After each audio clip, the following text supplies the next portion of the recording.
Ravi de vous retrouver dans Soir d'info pour le dernier numéro de la semaine tey nag dañuy waxtaane li nga xam ne moo di wàllu wér-gi-yaram daañu waxtaane it tàggat yaram ak Cheikh Tidiane Diagne ànd ceek invité di ki nga xam ne moo yor wàllu communication bi ci Génération Foot di Talla Fall ci ñaareelu pàcc bi lay doon gannaaw xibaaru français yi xibaaru wolof it dinañ ci ñëw ak rédaction bi du ñàkk it ñu waxtaane li nga xam ne moo di tourisme local ak Aïssatou Paye ni ñu koy defee àjjuma bu jot waaye ci pàcc bu njëkk bi dañuy waxtaane wér-gu-yaram na ma ko waxee sànq ñu ciy ànd nag ak ki jiite Ligue sénégalaise de lutte contre le cancer di docteur Fatma Guenoul ñu ñëw rek waxtaane li nga xam ni moo di feebar boobu ak it jafe-jafe yi nga xam ni mu ngi koy jural askan bi surtout ci ni nga xamante ne noonu la ñu nekkee ci wàllu paju bi ci wàllu jéego yi nga xam ni kilifa yi ñu ngi ko ciy dox dinañ ci ñëw si kanam du ñàkk ñu gën ko yaatal ak it sunu gan mi nga xam ni tey moom la ñu àndal dinañ ci ànd it Fatou Kiné Deme moo tax tey plateau bi daal ñaari soxna ñoo fi nekk ma kontaan loolu maa ngi koy doog am nag Soir d'info ndax Chérif xaw ma comment il se débrouille mais chaque fois day mixé plateau bi donc encore une fois tey soxna yee aaye maa ngi leen di ziar Fatou Kiné ziar bu baax Aram Touré ni nga ko waxee tey moom soxna yi ñoo aaye. docteur Fatma Guenoul kontaan nañu ci nga teew fi ak ñun ci plateau bi. maa leen gën a kontaan di leen di remercier ni ngeen ñu ma invité pour ñu wax ci mbirum jigéen ñi. maa ngi leen di gërëm di leen di sant. jërëjëf Fatou Kiné cancer boo ko tuddee ci Sénégal nit ñi dañuy tiit. parce que léegi de plus en plus dafa mel ni dafa gën a bëri wala li ñu koy gën a dégg moo gën a bëri lim bi boo ñu doon defal tey le point par rapport ak ñaari at yu weesu. ma ngoog par rapport ak ñaari at yu weesu Aram ni nga ko waxee cancer moom bu ñu ko déggee léegi rek nit ñi dañuy tiit lu tax ndax xayma yi jéggi na dayoo te yaakaar naa bu ñu sukkandikoo ci xayma yi naam sax amuñu nee nañ registre buy wax wàllu cancer dëgg nii la toll ci Sénégal waaye li ñu jot a xayma rek bi ñu ko gisee jéggi na dayoo ndax am na benn jàngat boo xamante ni nii. nag loolee ñu naan Globocan def na ko ci wàllu cancer ay chiffres la yoo xamante ci atum 2019 la ñu ko génnee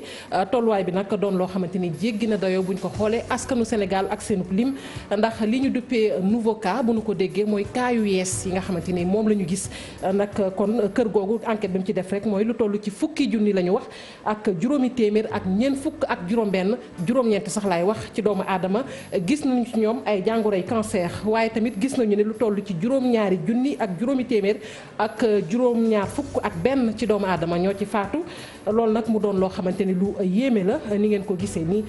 ci nataal yi ñu koy fësal noonu mu nekk loo xamante ni daal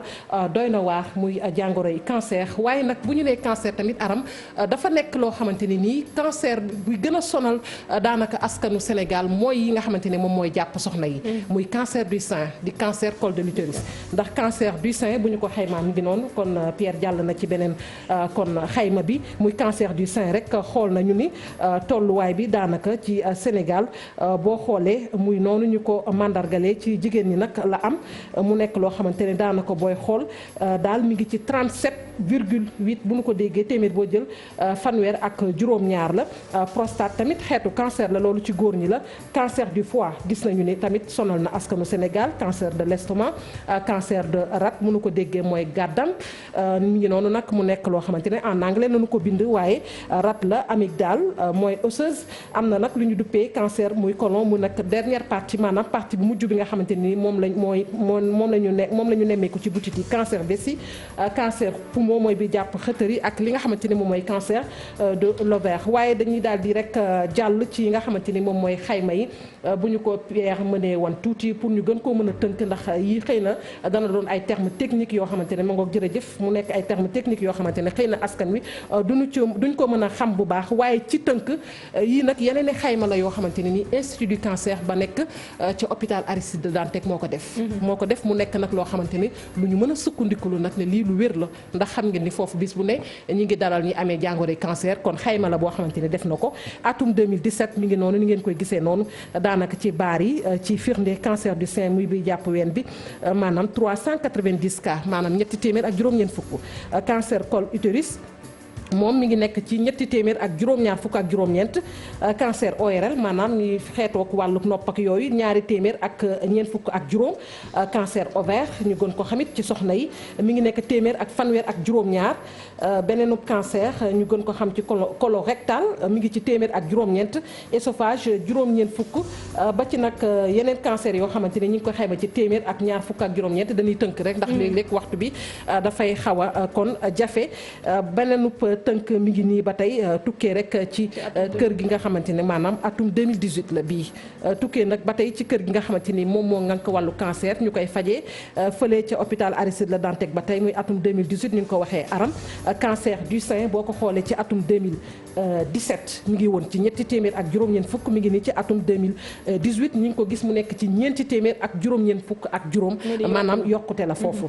cancer col de l'utérus tamit ñu gën ko xam muy sonal soxna yi atum 2017 mi ngi woon ci ñetti téeméer ak juróom-ñaar fukk ak juróom-ñeent atum 2018 mi ngi ci ñetti téeméer ak ñaar fukk ak ñett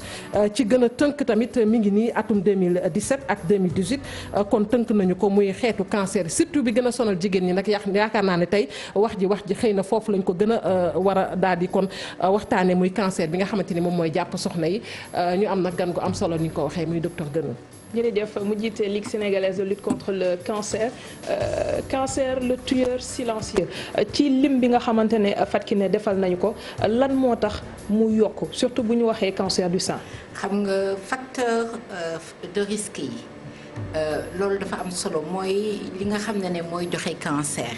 te jigéen ñi di ko utiliser askan bi di ko utiliser ñu war ci bàyyi xel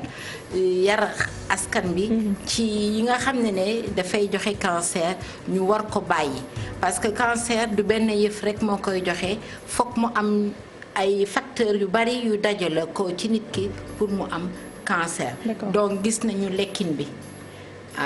lekkin bi dafa am solo. su fekkee ne dañuy lekk bu nga xam ne am na solo dina tax dinañu wàññi. lan mooy lekk bu am solo parce que ñun bu neexee rek ñu ne am na solo. xam nga lekk bi mooy ne lekk ay légumes lekk fruit mais yi nga xam ne amul pesticide amul engrais chimique. parce que loolu tamit dafa kii suñu la nee lekkal fruit lekkal légume nga lekk légume bi am pesticide wala engrais chimique loolu da ngay gën a yokkal sa bopp cancer te doo. donc bu doon bio moo gën. bu doon bio moo gën. donc loolu dafa am solo lekk yàpp bu xonq bi ñun dañu yaakaar ne suñu amee tuuti rek war nañu wane ne war nañu mun a lekk yàpp bu xonq te yàpp bu xonq benn yoon lañ ko war a lekk ci semaine bi. benn yoon lañ ko war a lekk ci semaine donc jën baa ngi fi ci war nañu mun a lekk jën. donc am na ci alimentation suñu amee alimentation bu sell dina wàññi 30% wu cancer yi ñëw additif alimentaire yooyu ñuy def loolu la maa ngi ñaan nag saf-safal yi daal saf-safal yi nga xam ne ay cube la du ma cité benn cube mais cube yi bari nañ te yooyu la gis nañ daf koy yombal cancer bi. mais est-ce que luñ mën a mucc la ni ko Aram waxee cancer boobu ñu ne dafa nekk loo xamante ne lu lay rey la te doo ko xam ndànk-ndànk mu mel ni nit ki sax balaa muy xam ne am na cancer daanaka booy xool dee na ba noppi est-ce que cancer nit mën na caa mucc surtout bu ñu xoolee ni muy doxee ci doomu aadama. xam nga mucc bi mooy ne soo ciy mucc da nga koy teel a gis. xam nga dafa am solo nit ki teel a saytu boppam su dee jigéen soo xësee ba am 20 at ak juróom war nga mun a dem benn yoon ci at bi doo xaar ba dara jot la. benn yoon ci at bi nga dem ñu seet la su dee góor nga dem ñu seet la tamit surtout ci canceru prostate parce que ñoom la gën a sonal te góor rek lay dal góor goo am 20 at war nga mun a dem chaque année. nga dem consultation ñu seet la parce que loolu le da ngay def prévention dépistage doo xaar ba nga yëg dara sa yaram soo yëgee dara sa yaram boobu le cancer bi sori na. dañu ne tumeur su amee 1 centimètre suñ ko gisee boobu le multiplier na 10 puissance 9 mooy milliards de fois de cellules cancéreuses am na ci moom. am na ay technique sax bu dee bu ween bi yaakaar naa sax balaa ngay xëy na teel a jug dem ci hôpital xëy na am na technique yoo xamante ni ñu ngi koy jàngale saa su ne waaye dañ koy faral daal di ñàkkal fayda. su dee jigéen par exemple wàllu cancer ween bi nga xam ne ñu ngi dugg ci ñu ngi waajal mois octobre rose mooy cancer ween dañ leen di jàngal naka la ñuy defee autopalpation mooy ne naka la ñuy làmbatoo seen ween. xam nga dafa am solo jigéen bi nga xam ne am nga ñaar fukki at war nga mun a commencer saa yoo fóotee mooy soo gisee ba sangu set nga xam naka ngay làmbatoo sa ween pour seet ndax donj la wala donj nekku ci bien que donj yépp du cancer. mais soo làmbee donj dafa am dañuy dem saytu ko mooy ne dañuy def échographie dinañ def cytoponction boobu dañuy génne pepp. ñu analyser ko xool ndax am na cellule cancéreuse wala amul cellule cancéreuse loolu dafa am solo léegi jigéen ñi nga xam ne ñu am na ñeent fukki at ba juróom-ñaar fukki at ak ñeent war nañu ñaari at bu ne ñu def mammographie suñu defee mammographie dinañu gis ay tumeur te tumeur yu ndaw yi dañ koy faj te duñu dagg sa ween xam nga dafa am solo am na tumeur yi nga xam ne inférieur à 1 centimètre rajo bi daf koy gis duñu dagg sa wen doo def chimiothérapie. mammographie boobu noonu ndax cherul ci nga xamante ne mooy citoyen lambda. waaw boobu gaa moom ba léegi ñu ngi ci nekk loolu moo tax sax Sénégal ñu waral octobre rose bi ñu ko commencé en 2010 parce que dañu xool ne nit ñi mënuñu def mammographie bi parce que mammographie bi dafa am njëg su dee public. 40 000 francs la mooy juróom-ñetti junni su dee privé entre fukki junni ak ñaar dem fukki junni ak juróom-benn. xam nga loolu léegi ku amul moyen doo ko def. donc ñun octobre rose mooy weer bi nga xam ne moom la ñu jaglelee cancer ween dañ ciy permettre jigéen ñi du 1er au 31 nga jaar jël bon. nga xam ne fukki ñaari ñetti junni ngay dem fay. muy 15000 soo jaaree ligue ba jël sa bon nga dem ci radiologue bu la neex parce que bari nañu ay partenaires. nga tànn ci sañu partenaires yi nga def mammographie. sinon gis nañu tamit loolu ñun yemuñu ci loolu dañuy def ay consultation ñaari consultation Dakar ak ñaari consultation décentralisée chaque année moom la ñuy def. suñ ñëwee ci wàllu spécialiste yi nga xamante ne ñooy saytu feebar boobu ndax lim bi doy na ci réew mi ci li ñu soxla. lim bi doyul pour nombre jigéen ñi te spécialiste yëpp ñu ngi ci Dakar malheureusement donc am na yu ñu ne dinañu tabax benn centre bu am Diamniadio. te am na étudiants yi nga xam ne ñun wax nañ ci ba ñu ngi jox nañ leen bourse pour ñu def formation am na ñu ñuy dem Abidjan juróomi étudiant docteur dañu jàng ba pare. dem defi spécialisation malheureusement bariwul pour le moment ñaari chimiothérapeute moo am Sénégal. pour ñi fi nekk yëpp si soxna yi nga xam ne soxla nañu. malheureusement donc mais. radiothérapeute yi nag ñu ngi ci ñaata. ñu ngi ci ñaar ñi nga xam ne am nañu diplôme benn professeur agrégé la ñu am léegi ñun ligue bi sax jël nañu ñaari médecin bi nga xam ne bi ñu tegee spécialité bi. ñun ñoo leen di fayal seen inscription ça fait 3 ans ñu ngi ci seen. lan mooy jafe-jafe bi exactement ak wàllu spécialisation yooyu nga wax parce que ñaari radiothérapeute yi moom yàgg na aram ci jamono yu yàgg la. boobu ba léegi nag ñoo fi nekk lan mooy jafe-jafe yi ak spécialisation yi. xam nga ñun déjà jàngu médecine dafa métti. juróom-ñetti at la soo commencé ba nga nekk musxalaf doog a pare. léegi dangay tal lu dul uti loo suturul sa waajur yi ak sa bopp nga war a bëgg après tegaat ci ñeenti at xam nga ñeenti at yooyu la soo koy jàng doo liggéey soo amulee bourse loolu mooy décourager xale yi pour ñu dem defi pousser des études de spécialisation loolu rekk la parce que suñ leen nee woon soo leen paree foo leen bëgg def spécialisation ñu jox leen bourse daf leen di pousser ñu dem defi jàng yooyu la. mais est-ce que suñu gouvernement ñun mi ngi jàppale médecins yi ci wàllu spécialisation ak bourse ak yooyu parce que tey boo xoolee faculté de médecine tey booy xool ci wàllu spécialisation ña fekk baax bitim réew ñoom nga fay gën a gis que ñi nga xamante ni fii lañu fekk baax ci suñu réew mu mel ni ñooñu moo xam seen i waajur moo xam seen réew waaye daal ñu ngi leen di jàppale ci li ñu gis ñun. waaw moom laay wax ni gis nga radiothérapeute yi nga xam ne en formation seen inscription 1,5 million francs la par an xam nga ku liggéeyul naka nga pare jàng ñu ne la fayal 1,5 million naka te amoo ko xam nga loolu problème la yeneen spécialisation entre 500 000 ak 1 million par an sans compter sa dund sa lekk sa dëkkuwaay du te ñoom ñëpp dëkkuñu Dakar donc jafe-jafe ne yooyu la ñoom bari donc fokk ñu may xale yi ay bourse suñu bëggee am ay spécialistes pour ñu mun a liggéey ci wàllu cancer. d'accord alors ci wàllu vaccin bi gis nañ fi am na période boo xam ne ñu ngi doon wax vaccin boo xam ne dañ koy jagleel jeune tout tànk yi jeune fille yi nga xamante ne ñu ngi am 9 ans mais après quelque temps dégg nañ ci it coow ndax ñenn ñi dañ doon wax naan sax ci sénégalais yi ba léegi vaccin boobu dafa jug rek ngir fexe yenn ci jigéen yi nekk ci réew mi bañ a mën a jurati ndax loolu lu wér la. loolu wérut. xam nga lu ne dafay am ay détracteur mooy yàqakat xam nga yàqakat yi dañuy jug ci lu ne mais vaccin moom mooy aar nit xam nga tey Sénégal amatuñu variole. déggati ngeen ko am variole déggatu leen ko am variole déggatu leen ko am polio. oui parce que vacciné nañu askan bi ba éradiquer polio éradiquer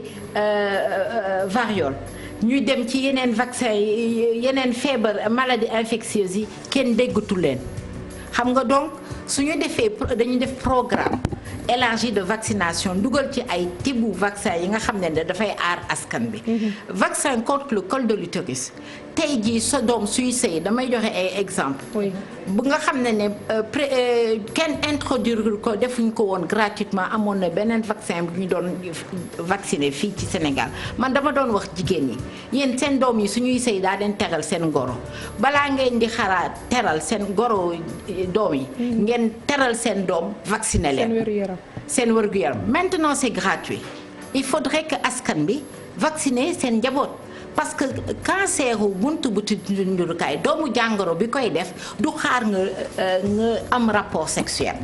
soo commencé di lëkkaloo ay góor par attouchement ci lay doomu jàngoro boobu di dugg. mais ndax suñ la vacciné day wane ni at yi di ñëw soxlaatul ngay dem dépister wala dara. aar na la non ça veut pas dire que yow dootuloo dépister mais au moins yow aar nañ la. fan la mën a aar. parce que xam nga papillomavirus mooy doomu jàngoro bi nga xam ne mooy joxe cancer buntu njurukaay mooy facteur primordial ànd ak yeneen facteurs yi léegi te vaccin bi am dina aar ci ñeenti doomu jàngoro parce que am na 200 types papillomavirus ci 200 types yooyu la y a au moins une dizaine de papillomavirus qui sont cancérigènes qui donnent le cancer du col de l'utérus donc ci doomu jàngoro yooyu la am na yi nga xam ne am na dafay joxe cancer buntu njurukaay te soo ko vacciné dafay tax ne su doomu jàngoro bi duggee yow sa organisme résistant na pour lutter contre ce virus là xam nga maladie virale mooy ne fokk dañuy dooleel sa organisme suñ ko doolelee ndax virus bi su duggee mu doole boobu mooy rey virus bi ba nga xam ne yow doo def cancer bi. est-ce que tey warul Fatou Kiné nga baal ma jarul ñu vacciner it góor yi ndax da nga wax attouchement sexuel ma xam ne kon ku jigéen ki bu toogee xëy na mën na am bu yeggul ci loolu feebar bi du dugg si moom ndax jotul kon ñu vacciner góor yi. waaw pays yi nga xam ne ñoom dañu dépassé. dañu développé les pays scandinaves ñoom xale yu góor yu ndaw yi la ñuy vacciner dépassé nañu xale yu jigéen ñi ñun ñu ngi door daawul la ñu lancé vaccin bi nañu bàyyi ba population bi adopté vaccin bi ba ñu vacciner xale yu ndaw yi am juróom-ñetti at bi nga xam ne d'ici 2025 toutes les petites filles ont été vaccinées ñi nga xam ne dañuy am 15 ans yëpp dinañ leen vacciner après nag ñu doog a xool saytu ndax cancer bi gën na wàññeeku ak ñu doog a mun a dugal xale yu góor yi. parce que góor bi mooy vecteur bi. effectivement bu weesoo ñàkk bi ci prise en charge maanaam wàllu paj bi man foofu aussi docteur bëgg naa nga indil ñu ci lu leer ndax wax dëgg ñi amee jàngoroy cancer am na ci ñoo xamante ni ñi ngi ciy jafe-jafe ci Sénégal tolluwaay bi jégg na dayoo paj mi fa ñu koy xaar léeg-léeg dafay des lan la ñu war a dooleel. waaw xam nga problème mu cancer ci Sénégal dafa bari fu ñu war a kii donc ñu ngi def tey jii ñu ngi sant yàlla bi ñu amee ñetti radiothérapie appareil radiothérapie bu njëkk ba benn la ñu amoon. mooy bu obsolète boobu la yàqu woon tey ñu dem ba am ci ñett xam nga donc am nañu ay avantages réduire nañu anticancéreux yi. benn radiothérapie bi ci privé la nekk. non am na boobu mooy ñeenteel bi. man mat na ñeent léegi. mooy ñeent ci Sénégal ñaar moo am Dalal Jàmm benn moo am Dantec beneen bi mooy ci privé bi. d'accord. donc ñeenti appareil am nañ ko mu tane lu bari ci Afrique occidentale Sénégal foog naa ne ci Afrique noire subsaharienne moom rek moo fi ëpp appareil yu radiothérapie. lépp nekk ci Ndakaaru tam. lépp nekk ci Ndakaaru.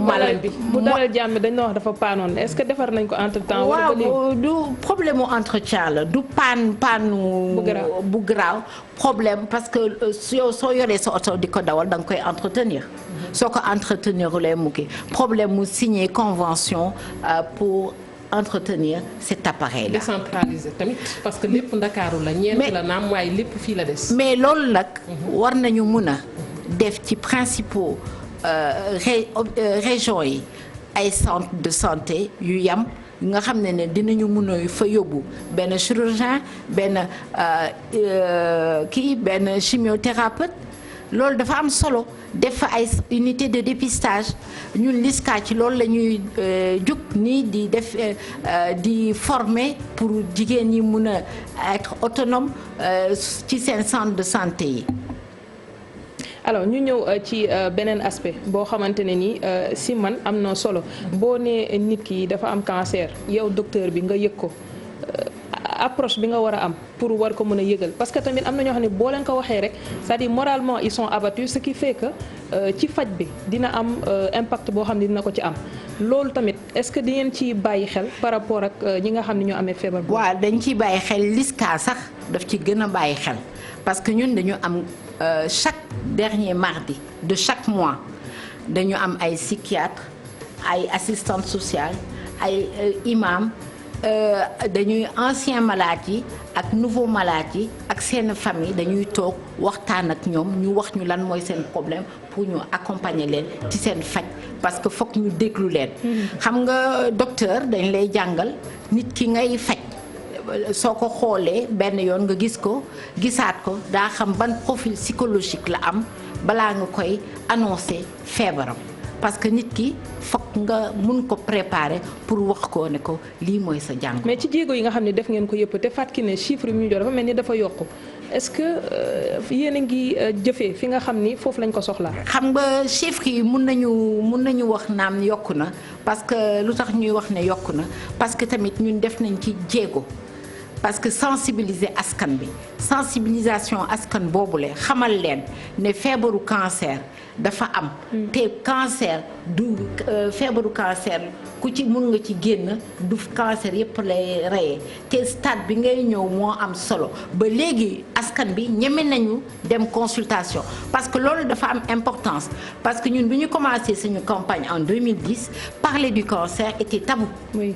xam nga déjà dañu nit yi duñu nangu sax déglu nga wax leen waxu cancer dañuy fëgg seeni nopp.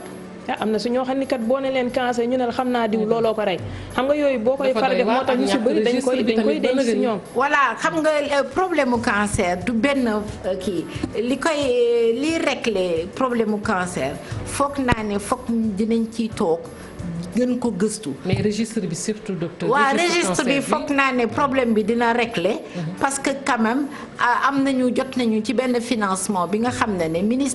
ministère de la santé dina ci dérouler registre des tumeurs parce que loolu ko suñu combat la ñun ñii di def plaidoyer soo amulee chiffre exact cancer naka ngay defee sa plaidoyer ay ñi nekk bitim réew ñoo la defal jox la ay chiffres estimation ay estimation ne la sa dëkk lii la te loolu du réalité dëkk bi. donc jar na ñu bàyyi si xel am na sànq benn